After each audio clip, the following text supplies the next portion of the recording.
नमस्कार दोस्तों। आज है 29 जून 2020 और मैं आपका स्वागत करता हूं युवा एंड डेली करंट अफेयर्स में। आज की करंट अफेयर्स की पीडीएफ है, उसका लिंक हमने डिस्क्रिप्शन में दिया हुआ है, आप वहां से डाउनलोड कर सकते हैं।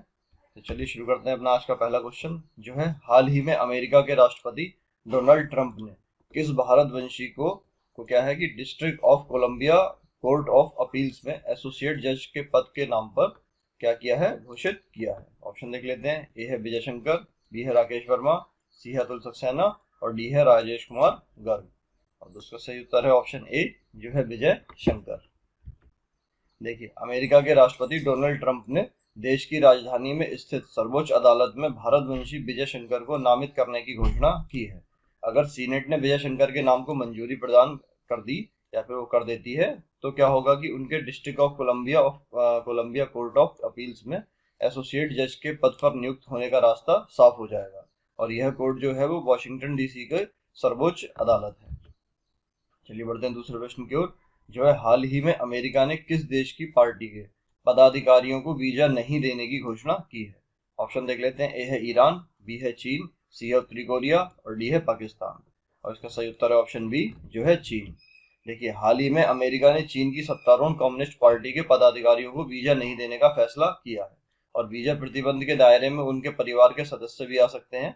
और यह कार्यवाही जो है वो हांगकांग की स्वायत्तता व मानवाधिकारों के उल्लंघन के विरोध में की गई है।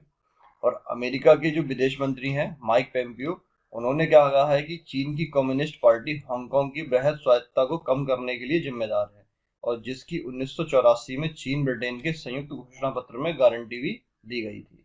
और चीन ने हाल ही में हांगकांग की स्वायत्तता को कम करने वाले राष्ट्रीय सुरक्षा कानून, कौन सा राष्ट्रीय सुरक्षा कानून को पास किया है। देखिए, हांगकांग क्या था कि पहले ब्रिटेन का उपनिवेश था और बाद में ब्रिटेन ने हांगकांग को चीन को दे दिया था। चलिए बढ़ते हैं अपने तीसरे प्रश्न की ओर, जो है भारतीय ओलंपिक संघ की मुख्य प्रायोजक खेल का सामान बनाने वाली चीनी कंपनी, जिसका नाम है लीनिंग। आपको बताना है कि इस कंपनी का ब्रांड एम्बेसडर कौन है। ऑप्शन देख लेते हैं। ए है सानिया नेहवाल, बी है रानी रामपाल, सी है पीवी सिंधु और डी है हिमा दास।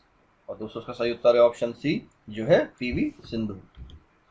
चलिए बढ़ते हैं चौथे प्रश्न की ओर, जो है English Premier League EPL football championship 2020 किसने जीता है। ऑप्शन देख लेते हैं। ए है लिवरपूल, बी है मैनचेस्टर सिटी, सी है चेल्सी और डी है लिसेस्टर सिटी। और दोस्तों उसका सही उत्तर है ऑप्शन ए, जो है लिवरपूल। देखिए, लिवरपूल का English Premier League EPL football championship जीतने का 30 साल से चला आ रहा लंबा इंतजार जो है वो मैनचेस्टर सिटी की चेल्सी के हाथों हार के साथ खत्म हो गया। और लिवरपूल क्या है, इससे पहले 1990 में यह खिताब जीता था लिवरपूल ने। और चेल्सी ने दूसरे नंबर पर काबिज मैनचेस्टर सिटी पर 2-1 से जीत दर्ज कर अपना दूसरा स्थान पक्का किया है। और लिवरपूल ने यह खिताब 1901 से अब तक कुल 19 बार जीता है। चलिए बढ़ते हैं पांचवें प्रश्न की ओर, जो है हाल ही में कोरोना वायरस महामारी के कारण डेविस कप टेनिस टूर्नामेंट को रद्द कर दिया है। आपको बताना है कि यह मुकाबला कहां पर आयोजित होना था। ऑप्शन देख लेते हैं। ए है मैड्रिड, बी है पेरिस, सी है लंदन और डी है वॉन। और इसका सही उत्तर है ऑप्शन ए, जो है मैड्रिड। देखिए, कोरोना महामारी के कारण फिनलैंड के खिलाफ भारत का डेविस कप मुकाबला 2021 तक स्थगित हो गया है। मतलब 2020 में अब कोई भी मैच नहीं होना है। और अंतर्राष्ट्रीय टेनिस महासंघ ने मैड्रिड में होने वाले डेविस कप फाइनल सहित सारे मैच कोरोना के कारण एक वर्ष के लिए टाल दिए। और भारत को सितंबर 2020 में विश्व ग्रुप वन मुकाबले में फिनलैंड के साथ खेलना था। चलिए बढ़ते हैं छठे प्रश्न की ओर, जो है हाल ही में विधि मंत्रालय ने निर्वाचक नियमावली में संशोधन किया, जिसके तहत अब कितने वर्ष तक के मतदाता पोस्टल बैलेट की सुविधा ले सकेंगे। ऑप्शन देख लेते हैं। ए है 60 साल, बी है 65 साल, सी है 70 साल और डी है 80 साल। और इसका सही उत्तर है ऑप्शन बी, जो है 65 साल। देखिए, लोकसभा और विधानसभा चुनाव के लिए अब 65 साल तक के बुजुर्गों को भी क्या है, पोस्टल बैलेट मतलब डाक से मत, ये क्या कर सकते हैं कि डाक जो रहती है पोस्ट से अपना मत डाल सकते हैं या फिर वोट डाल सकते हैं, उसकी सुविधा मिलेगी। और पहले यह कितने के लिए थी, 80 साल या उससे अधिक उम्र वाले मतदाताओं को ही मिल रही थी। और देश में कोरोना महामारी के कहर के बाद बिहार पहला ऐसा राज्य है जहां पर सबसे पहले विधानसभा चुनाव होगा। और इस बदले हुए नियम का सबसे पहले लाभ कहाँ मिलेगा, बिहार के मतदाताओं को मिलेगा। देखिए, विधि ने 19 अक्टूबर 2019 को निर्वाचन नियमावली में संशोधन कर शारीरिक अक्षमता के कारण मतदान केंद्र तक न पहुंच पाने वाले 80 वर्ष या उससे अधिक उम्र वालों को लोकसभा तथा विधानसभा में पोस्टल बैलेट की सुविधा प्रदान की थी। और कोरोना के खतरे को देखते हुए सरकार ने फिर इस नियम में ढील देकर उम्र को कितना कर दिया है, 65 वर्ष कर दिया है, क्योंकि कोरोना संक्रमण का जो सबसे ज्यादा खतरा है वो बुजुर्गों में या फिर बूढ़े लोगों में सबसे ज्यादा है। चलिए बढ़ते हैं 7वें प्रश्न की ओर, जो है हाल ही में आयकर विभाग ने 1 जुलाई 2020 से बैंकों से 20 लाख से अधिक की निकासी पर कितने प्रतिशत टीडीएस, ये एस होगा यहाँ पर, टीडीएस काटने की घोषणा की है। ऑप्शन देख लेते हैं। ए है 1%, बी है 2%, सी है 0.5% और डी है 1.5%। इसका सही उत्तर है ऑप्शन बी, जो है 2%। देखिए 1 जुलाई 2020 से आयकर विभाग का नया नियम लागू हो रहा है, जिसमें क्या है कि एक वित्तीय वर्ष में 20 लाख रुपए या उससे ज्यादा नकदी बैंक खातों से निकालने पर 2% का टीडीएस कटेगा। और यह नियम जो उन पर लागू होगा जिन्होंने पिछले 3 वर्षों से आयकर रिटर्न दाखिल नहीं किया है। टैक्स सलाहकारों का कहना है कि डिजिटल लेन देन को प्रोत्साहित करने के लिए इस प्रावधान को लागू किया गया है। और जो टीडीएस होता है उसका उसका मतलब होता है टैक्स डिडक्टेड एट सोर्स। और भारत सरकार के द्वारा टैक्स चोरी को रोकने के लिए, आपको पता है कि भारत में बहुत ज़्यादा बहुत बड़े स्तर पर क्या होता है, टैक्स चोरी होती है। और इनकम टैक्स की अगर बात करें तो बहुत ही कम प्रतिशत लोग जो हैं वो इनकम टैक्स देते हैं। और अगर वहीं इनकम की बात की जाए तो टैक्स जो स्लैब है उससे काफ़ी ज़्यादा लोगों की इनकम है, ये एक जर्नल बात है, किसी से भी छुपी हुई नहीं है। तो उसको रोकने के लिए क्या है कि टीडीएस का जो प्रावधान किया गया है, ताकि क्या है कि जो लोग ज़्यादा इनकम है जिनकी और जो इनकम टैक्स नहीं भर रहे हैं, तो उन लोगों को क्या किया जाएगा कि 2% टैक्स उनका जो है टीडीएस काटा जाएगा। किस पर? जब वो 20 लाख रुपए से अधिक निकालेंगे।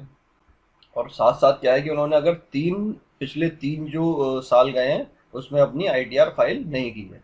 और यह सरकार के द्वारा लिया गया कौन सा है, इनडायरेक्ट टैक्स होता है।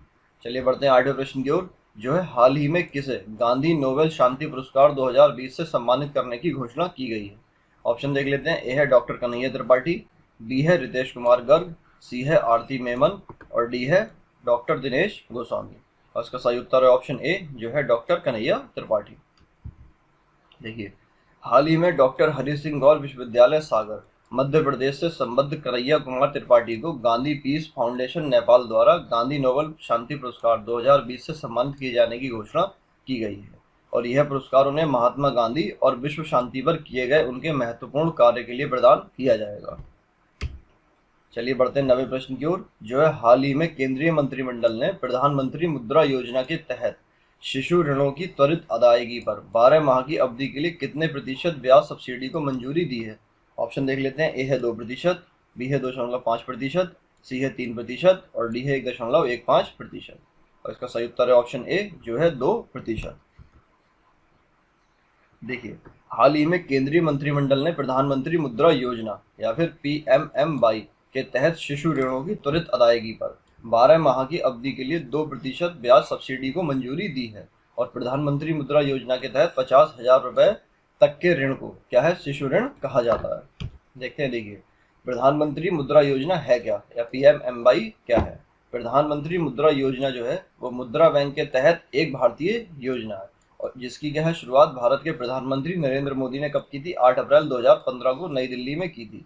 और मुद्रा योजना के तहत क्या है 3 तरह के लोन मिलते हैं, जिसमें क्या है शिशु लोन होता है सबसे छोटा, जो 50,000 रुपए तक के कर्ज दिए जाते हैं इसमें। उसके बाद आता है किशोर लोन, इसमें क्या होता है कि 50,000 रुपए से लेकर के 5 लाख तक के कर्ज दिए जाते हैं।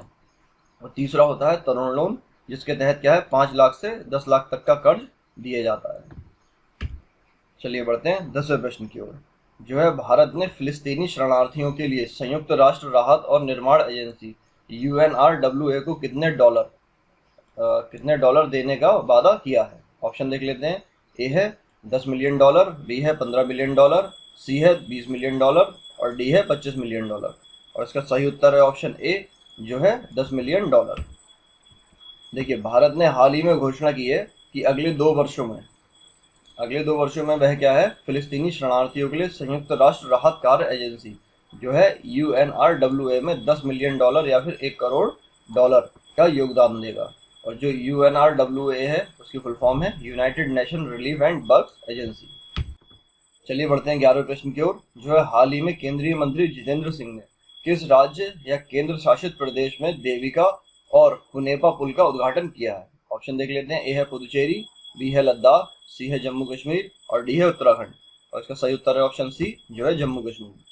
देखिए, हाल ही में केंद्रीय मंत्री जितेंद्र सिंह ने सामरिक रूप से महत्वपूर्ण भदरवाह बशोली पठानकोट राष्ट्रीय राजमार्ग पर जम्मू कश्मीर के डोडा जिले में बने पुनेजा पुल का ई उद्घाटन किया। उन्होंने उधमपुर जिले में 10 मीटर लंबे देविका पुल का भी उद्घाटन किया। चलिए बढ़ते हैं 12वें प्रश्न की ओर, जो है हाल ही में परवेज रुस्तम जामसजी का निधन हो गया और उन्होंने क्या है आपको बताना है कि भारत के कौन से युद्ध में भाग लिया था और तथा वह क्या है कि वीर चक्र से सम्मानित किए गए थे। ऑप्शन देख लेते हैं। ए है 1962, बी है 1965, सी है 1971 और डी है 1999। और इसका सही उत्तर है ऑप्शन सी, जो है 1971। देखिए, वर्ष 1971 के भारत पाकिस्तान युद्ध में अद्भुत शौर्य का प्रदर्शन करने वाले और वीर चक्र से सम्मानित स्क्वाड्रन लीडर जो है परवेज रुस्तम जामसजी का उनका निधन हो गया और वह कितने 77 वर्ष के थे। तो चलिए बढ़ते हैं अपने आज के प्रश्न की ओर, जिसका उत्तर आपको हमें देना है कमेंट के माध्यम से। क्वेश्चन है, व्यास सम्मान किस क्षेत्र में प्रदान किया जाता है? ऑप्शन देख लेते हैं। ए है साहित्य, बी है कला, सी है विज्ञान और डी है पर्यावरण। तो दोस्तों, आज के अंक में इतना ही। Thanks for watching. अगर आपको वीडियो पसंद आए तो इसे लाइक कीजिए और कमेंट में अपने प्रश्न का उत्तर भी दीजिए, साथ साथ फीडबैक भी दीजिए और शेयर कीजिए इस वीडियो को ताकि हम थोड़े ज़्यादा लोगों तक पहुंच सके। और अगर आप हमारे चैनल पर नए हैं तो इसे सब्सक्राइब कीजिए। साथ ही साथ हमने क्या किया है कि कल एक वीडियो बनाया है जो है जून पे जितने भी इम्पोर्टेंट डेज आते हैं उन पर। तो वो वीडियो अगर आपने नहीं देखा है तो वो वीडियो भी देख लीजिए, क्योंकि वो वीडियो जो है वो बहुत ज़्यादा इंपॉर्टेंट होने वाला है। उसमें उस सीरीज में क्या है कि हम टोटल 12 वीडियो लेकर के आने वाले हैं, मतलब पर मंथ, हर मंथ का एक अलग अलग रहेगा। उससे क्या फ़ायदा होगा कि आपको हम थोड़ा सा डिटेल में बता पाएंगे, क्योंकि जो डेज होते हैं उसमें स्टैटिक जीके के भी क्वेश्चन बनते हैं और करंट अफेयर्स के भी बनते हैं। करंट अफेयर्स की बात की जाए तो वो आता है जैसे कि उसकी थीम, क्योंकि थीम हर साल चेंज हो जाती है। और जो दूसरी चीज़ है स्टैटिक जीके की, तो उसमें आती है कि उस डे की हिस्ट्री, कि वो कब शुरू हुआ था, किसने शुरू किया था, कहाँ से शुरू किया गया था। इस तरह की कई सारे क्वेश्चंस बन जाते हैं। तो इसलिए क्या है कि हमने उसमें सारा कुछ कवर किया है, तो आप उसको जरूर देखें। चलिए आज के अंक में इतना ही, मिलते हैं कल के अंक में। तब तक के लिए जय हिंद, जय भारत।